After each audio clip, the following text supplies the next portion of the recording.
here for court sentencing. I ask that you sit outside, please.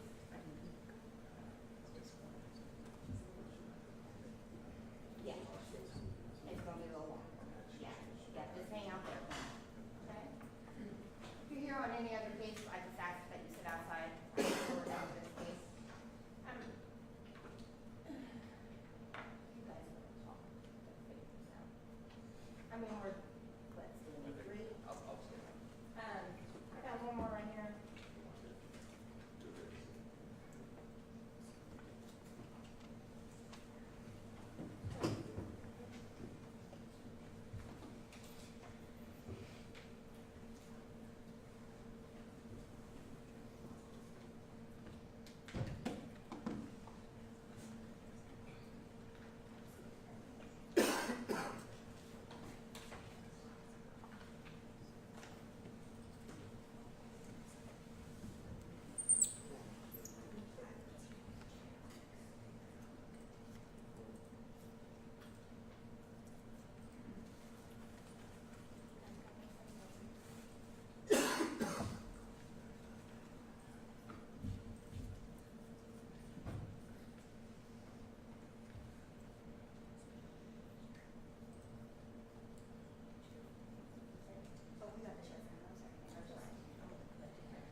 all, I just want to thank everyone for your patience this morning. I apologize for my schedule being such that caused this to get moved back. And so I appreciate everyone's patience as we move through this process. Okay, these are case numbers 21 CR 451, 21 CR 1607, State of Ohio versus Adam Coy. Counsel, please enter your appearance for the record. Thank you, Your Honor. Renee Amlin on behalf of the State of Ohio. Good morning, Your Honor. May it please the court, I'm Mark Collins, 006-1207. And I'm Caitlin Stevens, 0095589. Both on behalf of Adam Coy, who is in the middle of us. All right, thank you. Okay, this matter is scheduled for sentencing today on behalf of the state. Thank you, Your Honor. As the court is aware, a jury convicted former officer Adam Coy of murder, felonious assault, and reckless homicide back on November 4th of 2024 after approximately 2.5 days of deliberation. Mr. Coy was convicted for shooting Andre Hill 4 times and killing him in a garage on Oberlin Drive on December 22nd, 2020. After hearing all the evidence, the jury determined that in light of facts and circumstances, that Mr. Coy's actions in using deadly force to shoot an unarmed man were not justified and were not what a reasonable officer would do. The events that occurred that night and during the early morning hours of December 22nd, 2020 are tragic. All the way around, the events were tragic. For all of the people who were involved and or all of the people who were affected by the events that occurred that night, it can likely be said that those were some of the worst nights of their lives. There is only one sentence for the court to impose here, and that is a sentence of 15 years to life for the murder conviction in count 1. It's the state's position that the other 2 counts were essentially backup charges and they would merge with count 1, the murder. So the state elects to proceed on count 1 and ask the court to impose the required sentence of 15 years to life. As part of that sentence, there is also a registration requirement for Mr. Coy to register as a violent offender. It's the state's understanding that that form has been completed as well. The state has calculated jail time credit in the amount of 274 days. There are several people present in the courtroom who would like to speak on behalf of Mr. Hill, and the state would like to present those people at the appropriate time. Okay, now would be the appropriate time. Thank you.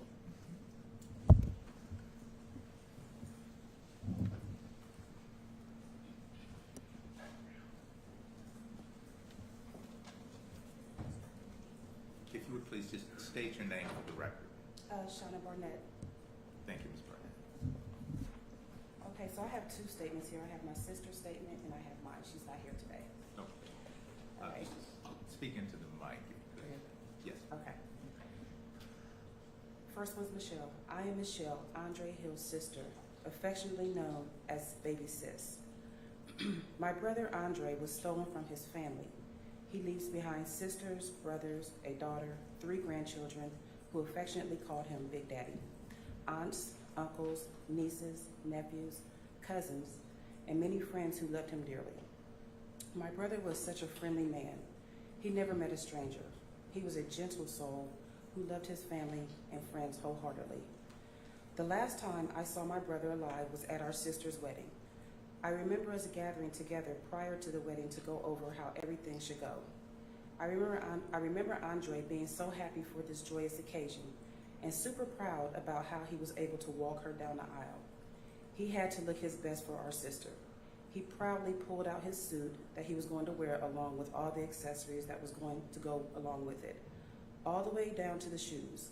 The next day, seeing him walk her down the aisle to give her away, he had the biggest smile I had ever seen on his face.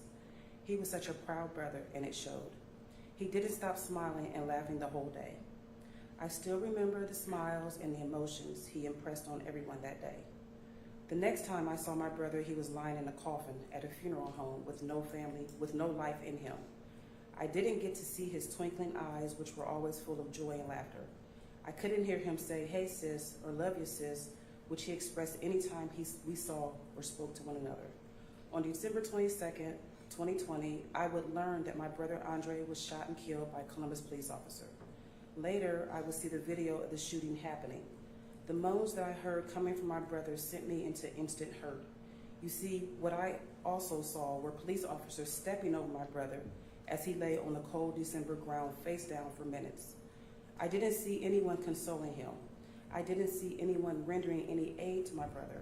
I can't imagine the fear and shock he had about what had just happened. Seeing the video of what has happened to him has caused an enormous fear to police officers for me, because police officers are supposed to protect and serve the citizens. I go into an instant panic attack anytime a police officer is anywhere near me in an everyday setting. Losing Andre has deeply impacted our family. It's hard every May 23rd not to pick up the phone to call and wish him a happy birthday. It's hard not hearing the goofy messages that he would send to me to say that he was thinking about me. It's hard not hearing him call me and tell me about what the grandkids were doing and how you could hear in his voice how they brightened his day. He absolutely loved being a big daddy. It hurts to know that he will physically miss holidays, birthdays, weddings, etc., and the grandbabies. It's hard not hearing him talk about my boys and him telling me what a great job me and my husband have done with them. It's hard not hearing that he's proud of me. Even though I didn't get to see him as often since I live in a different state, he has always been one of my biggest supporters. It's hard knowing that he won't be with the family, cooking, laughing, and entertaining as he always has done during the holidays and other events in our lives. The time from Andre's death until now has been long and agonizing for us. My brother gave us so much to remember, and he will never be forgotten by us. Michelle Hairston, Andre Hill's sister. Okay, so this is mine. My name is Dr. Shauna Barnett, and I'm here today not only as Andre Hill's sister, but as a representative of a family forever changed and by an irreversible act of violence. Andre was not just a name or a headline. Andre was not just my brother. He was the heart of our family. He was thoughtful, loving, funny, and full of life. He was a son, a father, a brother, a man deeply loved by all who truly knew him. He was the kind of person who made people feel seen and safe. His presence meant something. To me, he was my brother. To our family, he was a source of joy, laughter, and strength. And now his absence means everything. His life was taken in the most brutal and unjust way, without warning, without cause, and without mercy. There was no explanation, no justification, just a sudden violent silence where his voice once was. He died alone, unarmed, and undeserving of what happened to him. And every day since has been marked by grief and disbelief. And from that moment forward, nothing has been the same. Our lives are split into before and after, and we are left with the pain that does not fade. We do not get a second chance. We do not get to rewind time or bring him back. We grieve not only the man we loved, but all the moments that were stolen from us, the birthdays, the holidays, the conversations, the simple joy of being in the same room together. There is no repair, no reversal. The impact of Adam Coy's actions is permanent. My brother's life was taken in the most extreme way, without cause, without humanity, without mercy. What Adam Coy did to my brother was the maximum, and the consequences of that choice, his death, can never be undone.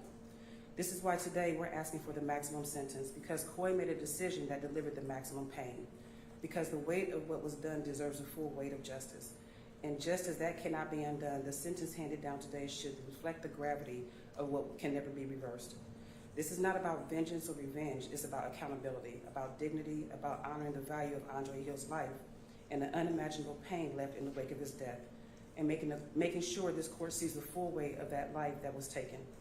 We carry this pain every day, and we ask you to see us, to hear us, and to deliver a sentence that reflects the gravity of what has been taken from us forever. Thank you. Thank you very much.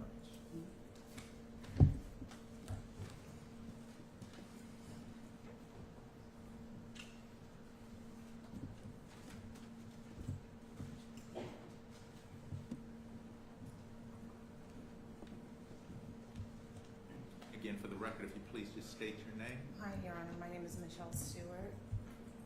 Yes, I am Andre Hill's former spouse. We met when we were 14 years old. Went to school together, went to college together, and we had our perfect princess, Carissa Hill. She is the apple of my eye. She was his heart and soul, and our babies, with 3 little K's is what we call them, 3K times 3. Those babies meant the world to him. Dre and I kept in constant communication because although Carissa was a grown adult, we always said we still have to raise her. You know, I'm in my 40s, my mom and dad still raised me. He was there for everything. The last time I spoke with Andre was 3 days before he was murdered. We would always go in half, like to buy the grandkids, you know, like a big toy, or I think that year it was like an Xbox, the little handheld one, and then get Carissa a purse or something.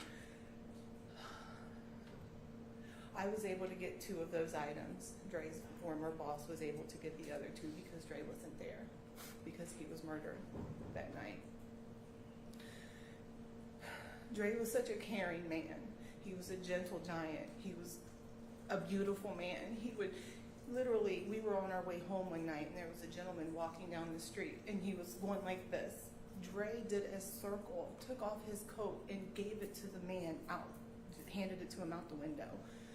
We used to work at a restaurant, a wing restaurant in Whitehall years ago. There was a homeless woman with a little child that stayed in the back.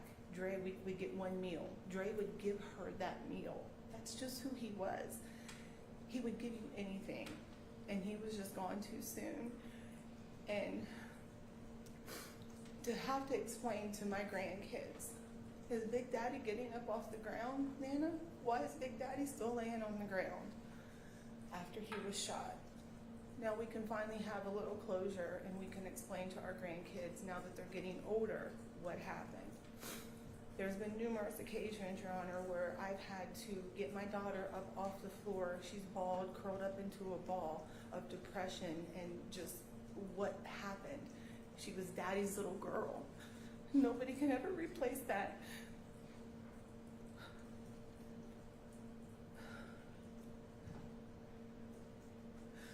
And Your Honor, also, and his sister Shauna, she really summed it up for the whole family. I do want to also let you know that we still have faith in the police and our justice system. I live in Gahanna, Ohio. Officer Brown, Officer Cameron, I know all of them. They're very friendly. We still count on the police. I don't have panic attacks when I see the police. If someone looks at me sideways, that's the first thing I want to do is call the police. I know women who have beaten their children, men who have murdered their wives. We don't hate men and women. We don't hate the police, Carissa and I, and our grandkids. We don't hate them. Hate is a strong word, but we hate them. And our heart breaks for his family, his wife, and his children. They were at home sleeping, as were we. So, thank you, Your Honor, for allowing me the time. We didn't write anything down because it wasn't rehearsed. It was just what came out. Dre was a beautiful man, and he loved them babies, and Carissa was his everything. Thank you. Thank you, Your Honor.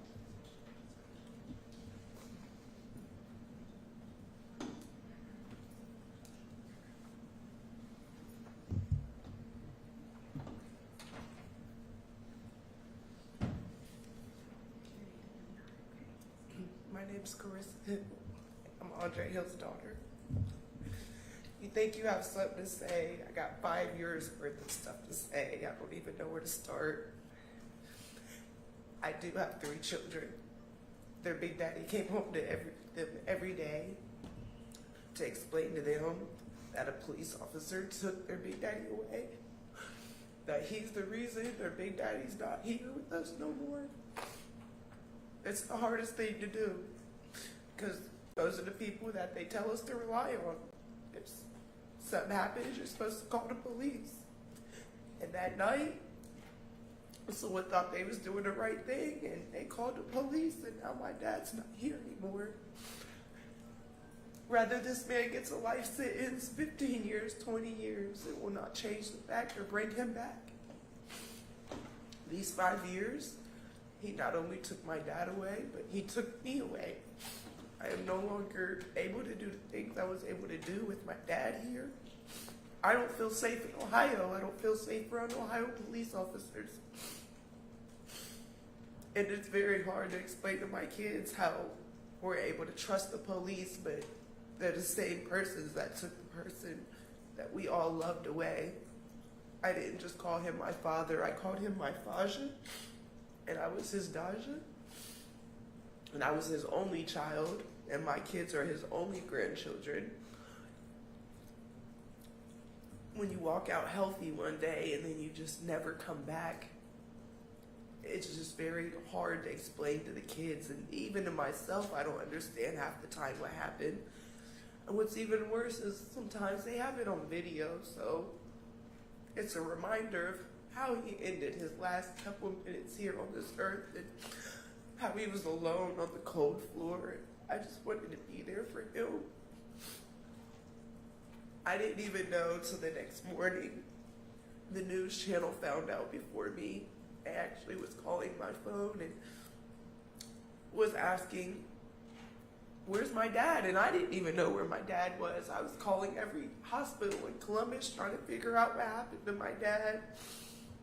He's never had bad encounters with the police. He's not a harmful man. Everybody that knows him loves him. He doesn't bring conflict. He was just such a lovely man. And once again, I have 5 years worth of stuff I want to say. I just don't even know where to start because he's not here with me, and I'm just here to try to be his voice since he's not here. So one mistake by one bad officer, it changed a lot of lives. I'm sure it changed lives in his family as well, but I just don't even know what else to say. Okay.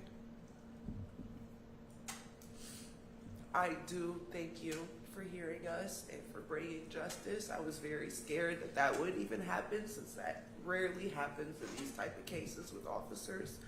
So I just want to thank the jury for seeing everything out and seeing the case for what it was and finally bringing this to some type of end for us. Thank you. Thank you.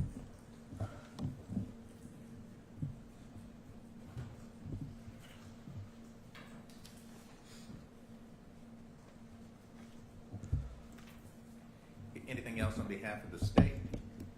Not at this time, Your Honor. On behalf of Mr. Coy. Thank you, Your Honor. May it please the court, Yes. I think we're going to break it up in different departments. First and foremost, my heart goes out to the Hill family. Your loss is unimaginable. The empathy that you show here, I can't tell you, I know how it feels because I haven't been in there, but my heart goes out to you. I'd also like to thank you guys for your civility and respect for the process during this entire time, and I appreciate that. And to the Coy family and law enforcement, my heart goes out to you. You guys are in an impossible situation many times in your job, but again, the civility and respect for the judicial process and the court process, I thank you for that and for both sides. Your Honor, Ms. Coy would be the first one. She would take about two words, Your Honor, and then she would start crying. So Ms. Stevens is going to read her statement with the court's permission. Yes. Thank you, Your Honor. Trying to sum up who my husband Adam is into words is not an easy task.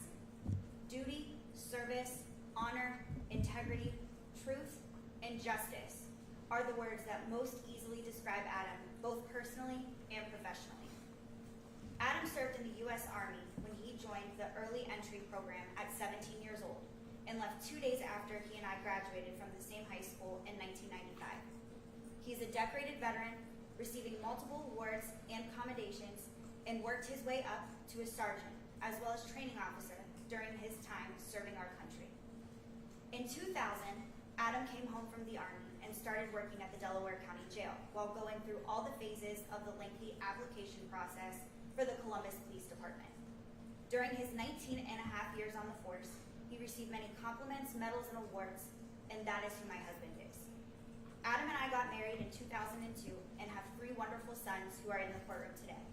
We taught them the same morals and values that we so strongly believe in: honesty, loyalty, hard work, and the importance of family. Speaking of family, when we were in our first years of marriage, we took in both of my younger sisters, who are also here today. We always stood as a safe space and home for them. We were actually raising teenagers while starting our own family. Adam, as a husband, father, son, brother, uncle, and friend, has always been our rock.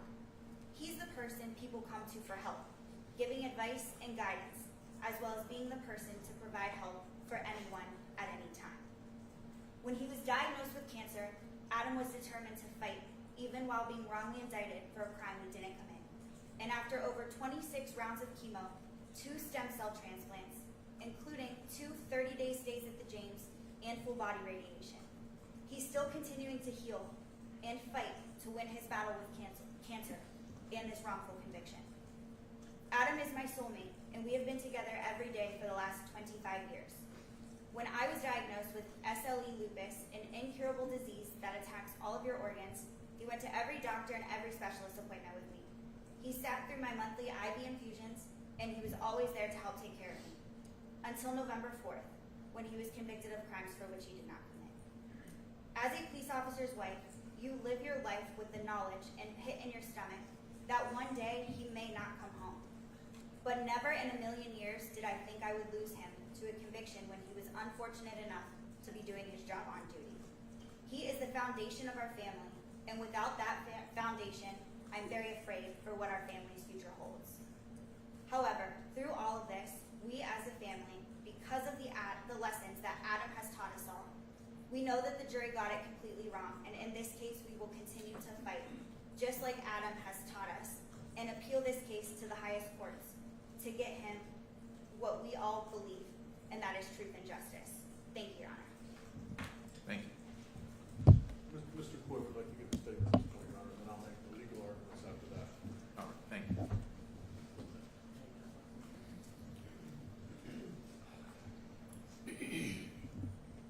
My entire life, I wanted to serve. In my junior year of high school, I signed a 5-year contract with the United States Army. Then 2 days after graduation, I reported to Fort McClellan, Alabama, for training in the Military Police Corps. I served both stateside and overseas, rising to the rank of sergeant, receiving numerous medals and ribbons performing my duty. After being honorably discharged, I returned to Ohio seeking a career in law enforcement, first as a deputy and then as a police officer, again receiving ribbons and medals for my service. For nearly 2.5 decades, I responded to thousands of runs where it was my job to establish order from whatever chaos prompted the call. I was trained and conditioned multiple times each and every year.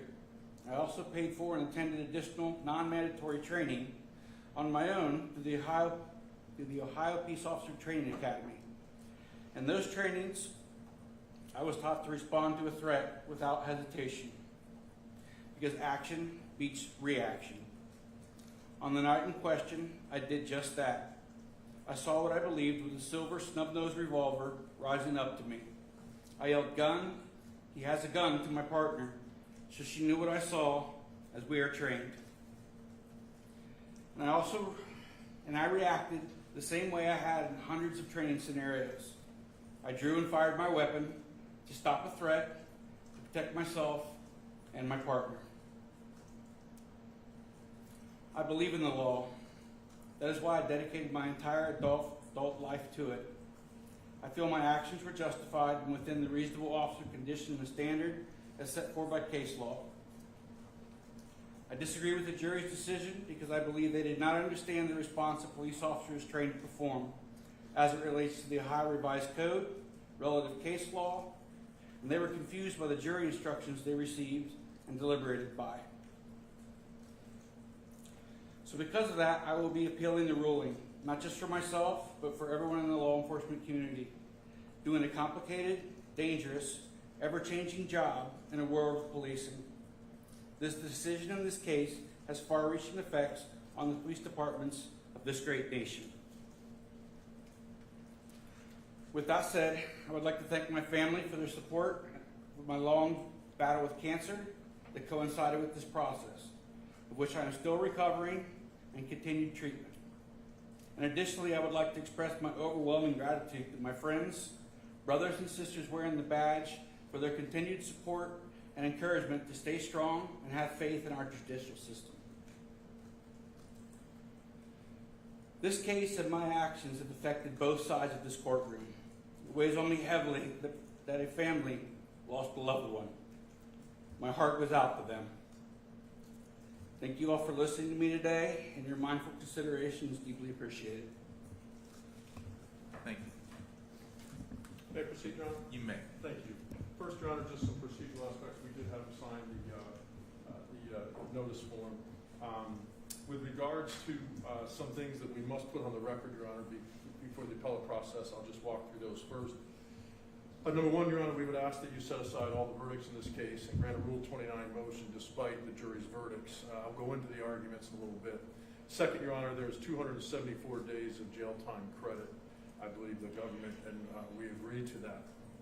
Third, Your Honor, we are asking for a bond after you put the sentence, Your Honor. We're asking for an appellate bond for several reasons. The first group of reasons, Your Honor, is that this is a case of first impression. What I mean by that, our Court of Appeals has not had a case with involved an officer shooting that goes up through it here in Franklin County. The Supreme Court has very little documentation on that as well. The second thing, Your Honor, is in that same concept is there is no OJI. And for the record, Ohio jury instructions, that's what OJI means. And in terms of that, Your Honor, jury instructions are formulated, they're tested, they go through committees, they go through judicial screenings, they go through legislative screenings. And those jury instructions are fine-tuned and they evolve as society evolves, and they evolve as crimes evolve, and they evolve as deliberations. We learn things from the jury instructions, how to change them and how to make them better. As the court knows, there are no jury instructions in this type of situation. We create those from federal case law, we create those from state case law, we create them from the facts. And so those are difficult things to do, Your Honor. So we believe that one of the reasons for our request for bond is just that this is such an unknown area in terms of appellate issues. There are multiple appellate issues to be examined in this case alone. The court already dealt with one, however the Court of Appeals will determine that as well, that the alleged Brady violation. What jury instructions, what the experts were allowed to opine on, those are all things that will go into factor. The second concept, Your Honor, centers his health. The court's aware of some basics with his health, Your Honor, as much as we could get from the Janes. He's had ups and downs of that treatment. He's always complied with it, bone marrow transplants, stem cell transplants. But currently, Your Honor, there's problems, that there's blood being lost, they can't find out why and what's causing it. The key is that I think you've been informed, is that infection is basically a death sentence for him. And unfortunately, our jails and our prison systems, it's a much higher probability of receiving that. Next, Your Honor, with regards to bond, while out on bond, there were no issues. There was never an issue in any way, shape, or form without him. And there wouldn't be if you granted a bond. Your Honor, we would ask that a bond be set in this situation. The next topic, just for the record, Your Honor, I believe has been covered briefly, and that's the merger of the allied offenses. And for the record, I believe State versus Hubbard, Ohio 10th District 213 covers that, and we believe that these are offenses of similar import and therefore would merge in terms of the sentencing. Your Honor, then now towards the argument to set aside, and then specifically I'm going to start with the setting aside of the felony murder conviction and that charge. And there's two basic concepts, Your Honor, for that, with the felonious assault involved as well. And the first one is, Your Honor, that the process involving a police officer shooting doesn't exist. It doesn't exist at the grand jury. We don't know what the special prosecutors put forth. We don't know if they give Graham v. Connor. We don't know what's given. We don't know what's educated. And there's no parameters. We don't know if an expert testifies and gives an opinion. And if he or she does that, is it pro-prosecution or pro-defense? And so that system has to change, Your Honor. More importantly, Your Honor, directly, no officer should, in the state of Ohio, should ever be charged with felony murder with regards to an on-duty shooting or on-duty use of force. And the reason I say that, Your Honor, is because they're acting within the scope of their duties. Now, that same concept has been addressed by the Supreme Court of Ohio. And the Supreme Court of Ohio addressed that with officers on gun specifications. And that was State v. White that the court is now very familiar with. So that case went up because the court sentenced an officer on a gun specification. So Justice O'Donnell in writing a majority opinion, State v. White, and I quote, said, "A firearm specification is not intended to deter a peace officer from possessing a firearm because an officer is required to carry a firearm, permitted to use it when necessary in the course of carrying out the duties of law enforcement. The General Assembly did not intend the firearm specifications to apply to a police officer who fired a gun, issued to him to protect himself, fellow officers, and the public when he thought someone was about to brandish a weapon." That's a direct quote. Again, they're required to carry a weapon. They're required, Your Honor, in this situation to respond to a threat. They have to perceive it and they have to respond. They can't not do anything. That's a violation of their duty. Justice O'Connor, in another concurring opinion on that, continued to emphasize what she described as the absurdity resulting from the application of a firearm specification in a case that revolves around whether the officer made a mistake in judgment. That's exactly what we have in here, Your Honor. Mr. Coy was mistaken about whether there was a silver snub nose revolver in the person in Mr. Hill's hand or a set of keys. But he perceived that and he perceived a threat. He was mistaken. Now, if you take the same logic that the Supreme Court analyzed the State v. White on gun specifications and you apply it to felony murder, okay? So on felony murder, Your Honor, for the record, felony murder, the purpose is to deter inherently criminal behavior while committing a felony of the first or second degree. The classic example is if two people go to rob a bank. They're agreeing in criminal intent to rob a bank. The one person's the lookout, the other person goes in with a gun. The other person who's lookout doesn't know he has a gun. What goes in, there's a problem with the teller and there's a shooting. Because they formed the criminal intent for a felony of the first or second degree and then someone died, both parties are guilty of a felony murder. It was intended to stop the use of felonies of the first degree or to deter it.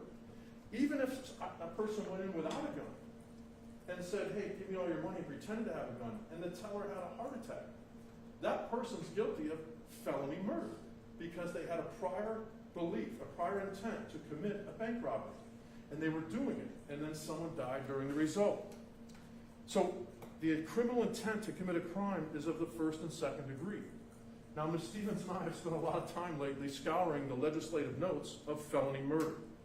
And not one place in the legislative notes that our legislature puts forth do they ever talk about the concept of felony murder when they created it, when they put it into a law and into the Ohio Revised Code and jury instructions from it, did they ever mention a police shooting? Because it would never enter their mind, because it doesn't make logical sense. No officer says in their mind when responding or reacting to a perceived threat, "I'm going to commit a felony. And because of that felony, someone dies." That doesn't happen, Your Honor. That's not the training. The absurdity of that charge being used in this situation has enabled special prosecutors and prosecutors' office across the state to weaponize laws. And when I mean weaponize laws, these are laws, felony murder, meant for violent offenders, and to use it against those now tasked with upholding the law. So they're taking a law, felony murder, that is to deter violent offenses by criminals, and they're using it against people who have to uphold the law. Just like the gun specification, the initial thing is deterrence about people using guns. If you voluntarily use a gun in your criminal offense, you get an enhanced penalty. So the legislature said, hey, the punishment there should be enhanced because you're voluntarily using this gun. You made the choice to use the gun. Same way with the general deterrence of a gun specification, deter others from doing it. That's the same concept with felony murder. Every single person in this courtroom, Your Honor, knows that Adam Coy didn't abandon and stop eating his lunch that night to go commit a felony. He announced gun to his partner. He has a gun. He made a mistake. To use felony murder on a life sentence with no chance roll for 15 years on a mistake, on an on-duty, on a perceived threat, shows the weaponization, shows the absurdity of that charge, Your Honor. Judge, we had a conversation on the record in back. We were determining what evidence to leave, many times sidebars in the back, outside the presence of the jury. And you were tasked that night to watch the video and see. You came back on the record and said, when you realized Adam finding out that Mr. Hill didn't have a gun, you stated, He looked like an empathetic human being who just found out he made a mistake. That's what happened here, Your Honor. Everyone knows he didn't go to Oberlin Drive with the purpose of committing a felony. And that's the issue with felony murder. That's the problem that we have when the prosecutors decide to use that. So I implore our county prosecutor, I implore the people who do these types of cases to examine that and our legislature to look at it. But you can take a stand and overturn that, Your Honor, and set it aside. Now, reckless homicide, one of the charges here, I understand the logic. I understand they're given a police officer procedures. Whether they follow them or not, an officer could be reckless in their duties. Absolutely. That's a logical conclusion and argument that jurors have to go through, and I respect that. But to then do it on felony murder, Your Honor, is just wrong. The second area that I want to talk to about the felony murder and why you should set it aside, Your Honor, is that we talked about OJI, the Ohio Jury Instructions, okay?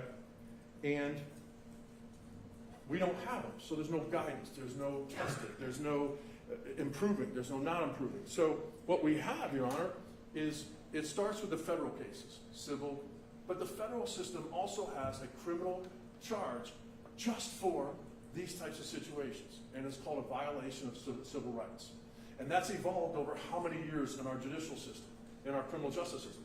So when you have a violation of civil rights, when a law enforcement comes into contact with a civilian, there's measurements federally, and there's procedures. Now you gave, you let the experts opine on the federal standard of within the national standards and things of that nature, and that was your choice. Other judges here in this county use the state, where it's reasonable. But when you take that, Your Honor, the issue is that specifically tailored those procedures to a violation of civil rights. That's why they apply it. So you have a checklist, you have a guide, a roadmap of how to follow and whether it matches or not. So it makes logical sense, just like reckless homicide does, a violation of civil rights in federal court makes sense because it's a known thing. But when you apply those standards of whether or not they follow the national standards, policies and procedures, and you apply it to a state case, a state code, a state charge of felony murder that has never been contemplating a police shooting, that's where the jurors have trouble. No one will convince me that the grand jury in this situation understood the complexities of felony murder and how the case law and Graham v. Connor and all those go to apply to it. And that's why the system has to change. It has to be modified. The analysis that we put the jury in was, if you find that the officer didn't comply with those standards, or did, if you find that they didn't, somehow the jump goes to, therefore, he must have had the intent to do a felony. If he didn't follow those, he must have had the intent to commit a felony for felony murder. And that's just wrong. That's inconsistent with logic. It's inconsistent with the federal system. It's inconsistent. And it's our fault as a justice system because we don't have any instructions on this. We don't have OJ on it. We haven't tested it. We haven't put it through the committees. We haven't put it through the steps that happen, Your Honor. Adam Coy had no intent to commit a felony at that instant when he had to make a split decision, Your Honor, that they're trained on each and every day when they go to their job. We believe in the criminal justice system. We believe, Your Honor, at this council table behind us, in the jury system. We have to, because if not, then what's the point? Everyone in this courtroom believes in that process. And we will believe in the appellate process, Your Honor. I was disappointed this morning when I found out that our county prosecutor was having a press conference outside the courtroom right after this. At first I'm like, oh, why would you politicize this? Why? I mean, more and more. Again, hopefully it's going to be for good, and hopefully it's going to be improved, and hopefully it's going to be improved and say, okay, hey, this is a wrong charge for these types of cases. Our system is imperfect. There are innocent people in prison. We know that. We know that from the DNA cases in Illinois, here in Ohio. We know that. Sometimes juries get it wrong. That's why we have an appellate process, Your Honor. Adam will appeal in this stuff. I've had him sign the notice of the timing, Your Honor. I've had him go through that. We will order the transcripts, and we will continue this in a respectful way. And I appreciate your time, Your Honor, and consideration. Thank you. Thank you. On behalf of the state. Thank you, Your Honor. Just briefly, with respect to the arguments regarding setting aside the jury's verdict, the state respectfully asks the court to overrule that request from defense. The defendant raised an affirmative defense to attempt to demonstrate that his actions were reasonable, that he was justified. He failed to make that defense. He didn't meet that burden. So the arguments about the felony murder rule and intent and not knowing what happened at the grand jury and issues with jury instructions, all of those things are things that are not for the court's consideration at this point in time. He can appeal those things, but we went through the process. We addressed all of the things that needed to be addressed. Defense was involved with the jury instructions. They've had several trials involving officer shootings. I think to argue at this point that the instructions were unfair is just simply not true. Additionally, with respect to the issue of bond, it's the state's position that Mr. Coy is not entitled to a bond at this point in time. He has been convicted. The landscape is changed now. There are considerations that the court needs to factor into that decision. At this point, because he has been convicted, he does not have a right to a bond under 2937.722. It's the state's position bond should not be granted under Appellate Rule 8 at this point in time. Since he has been convicted, and based on the nature of the crime here, we're talking about a murder conviction, it's inappropriate to grant bond at this time. The incentive to flee at this point becomes greater because of the conviction.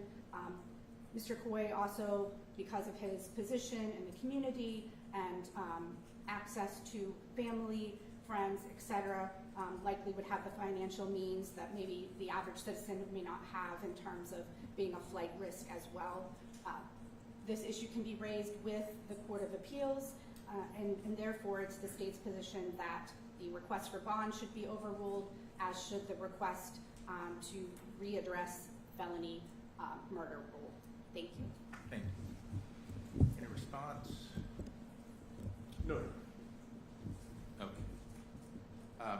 First, as to the motion to set aside the verdict, the court, I think, previously had already made a determination as a matter of law that the matter could go to the jury, that the state had presented sufficient elements of each and every element of the charge for the jury to make a determination and consideration as to all of the charges that were before them. The court still finds, as a matter of law, that the motion to set aside the verdict will be denied.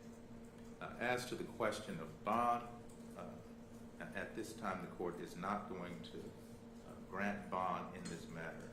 The defendant has been convicted of a serious offense, and all of the reasons outlined by the state are concerns as well. Obviously, that's an issue that can be raised at the Court of Appeals, and if they decide to place on a bond, that would be their decision.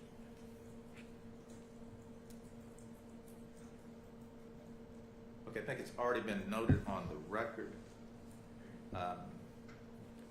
that each of these offenses merge for sentencing purposes, and the state has elected for the court to sentence as to count one.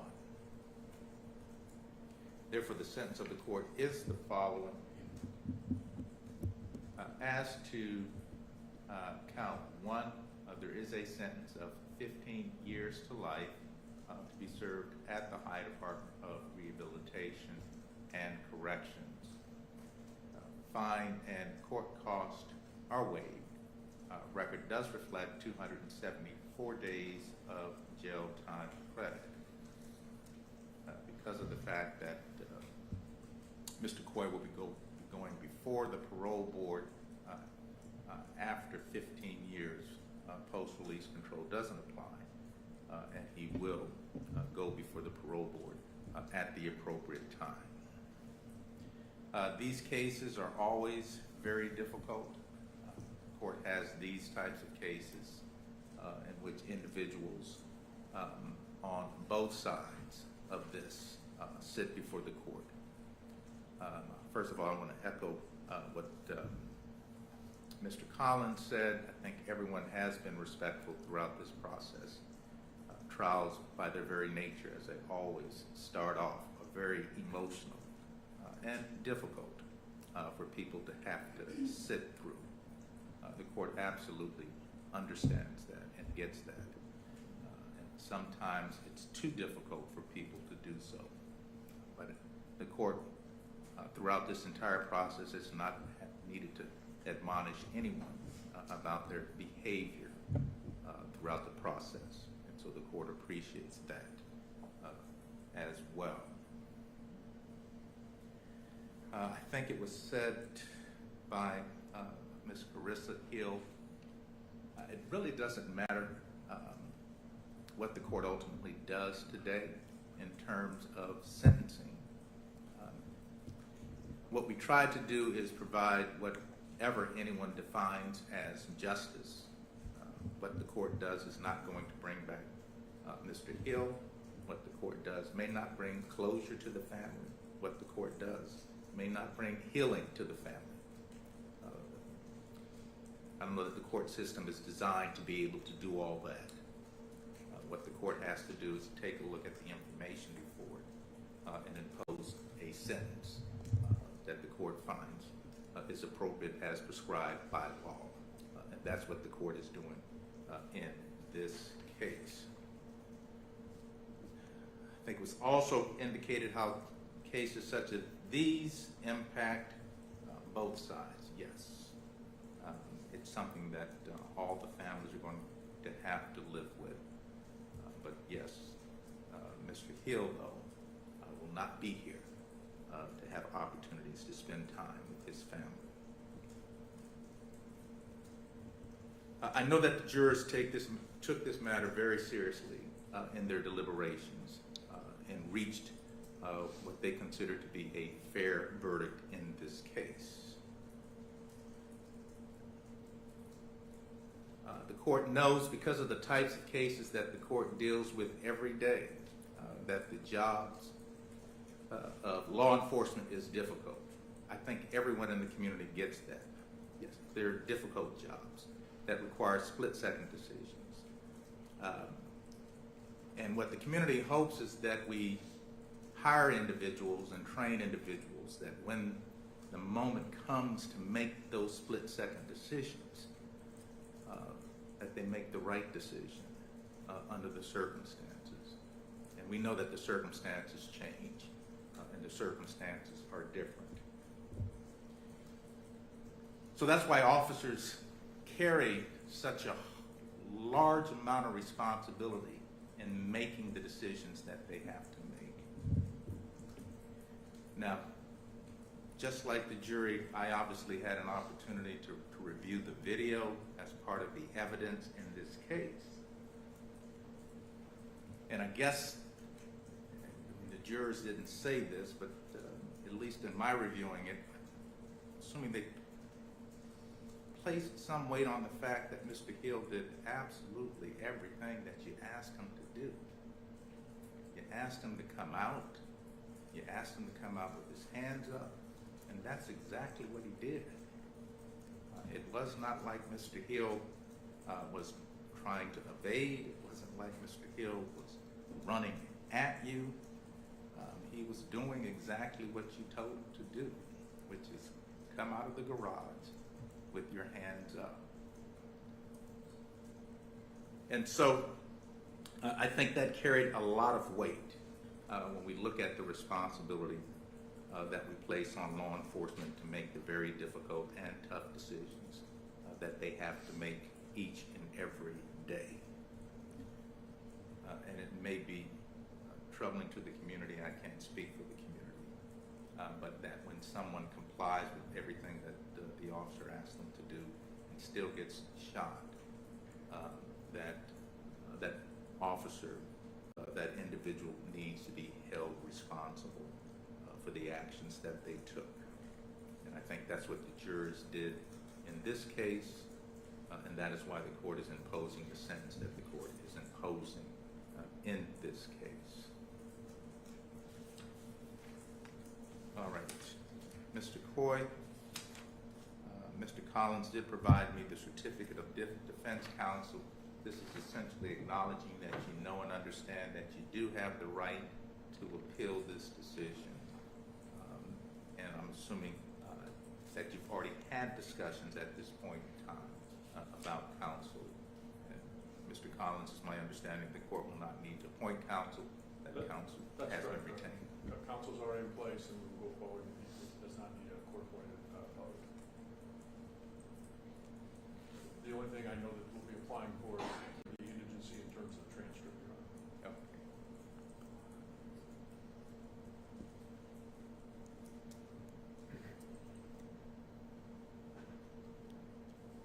Okay, Mr. Collins, if you could pull up the notice on your screen.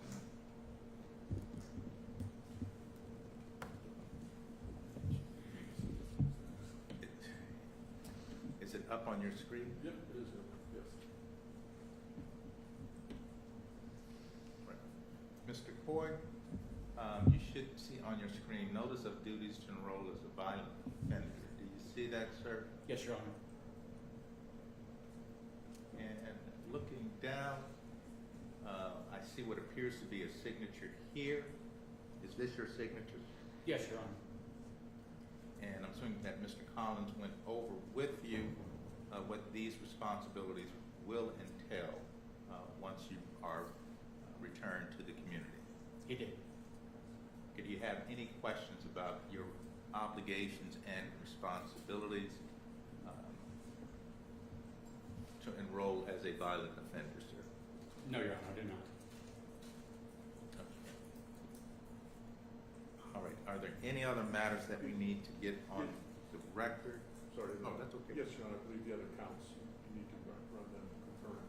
No. Oh, No, since they merged. You Yeah. did a merger of law, okay. Yeah, no, since they merged, and the entry will appropriately reflect that they merged and are not concurrent. Okay, anything else for the record on behalf of the state, No, Your Honor. on behalf of the defendant? No, Your Honor, thank you. Thank you.